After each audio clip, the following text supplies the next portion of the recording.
আপনি একটা নতুন ওয়েবসাইট তৈরির কথা ভাবছেন। কিন্তু ভাবছেন কোন ল্যাঙ্গুয়েজে ওয়েবসাইটটা করবেন? এটা কি কাস্টম ওয়েবসাইট করবেন নাকি একটা সিএমএস সাইট করবেন? সিএমএস হলো কন্টেন্ট ম্যানেজমেন্ট সিস্টেম। আপনি যখন একটা নতুন ওয়েবসাইট তৈরির কথা চিন্তা করেন, তখন আপনার মনের মধ্যে অনেকগুলো প্রশ্নের উকি দেয়। সাইটটি কোন ল্যাঙ্গুয়েজে করবেন? সাইটটি ডেভেলপ করার পরে সাইটের স্পিডটি ভালো থাকবে তো? আপনি কাদের কাছ থেকে হোস্টিং নিবেন? এটা কি ডেডিকেটেড হোস্টিং নিবেন না শেয়ার হোস্টিং নিবেন? আজকে আমি দায়িত্ব নিয়ে কিছু কথা আপনাদের সাথে শেয়ার করব। আমি বিশ্বাস করি এই কথাগুলো আপনার একটা নতুন ওয়েবসাইট তৈরিতে অনেক কাজে আসবে। এটি ডেভেলপ করার পরবর্তী সময়ে রিয়েল ওয়ার্ল্ডে কেমন বিহেভ করবে, it will be bad experience or good experience. তার মানে আপনার সাইটটার লুকিংটা কেমন হবে, এটা আই ক্যাচি কতটা হবে, এটা ফ্রেশ একটা সাইট হবে কিনা, এটার কালার কম্বিনেশন কেমন হবে, এটার ব্র্যান্ড কালার কেমন হবে, এটা মোবাইল রেসপন্সিভ হবে কিনা, এছাড়াও এটা কি এসইও ফ্রেন্ডলি হবে কিনা, আরো কিছু কথা আপনাদের সাথে শেয়ার করব।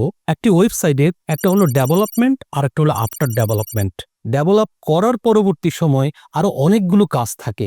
সেই কাজগুলো যদি প্রপারভাবে যদি না হয়, তাহলে আমি বলবো যে আপনার কপালে দুর্ভোগ আছে।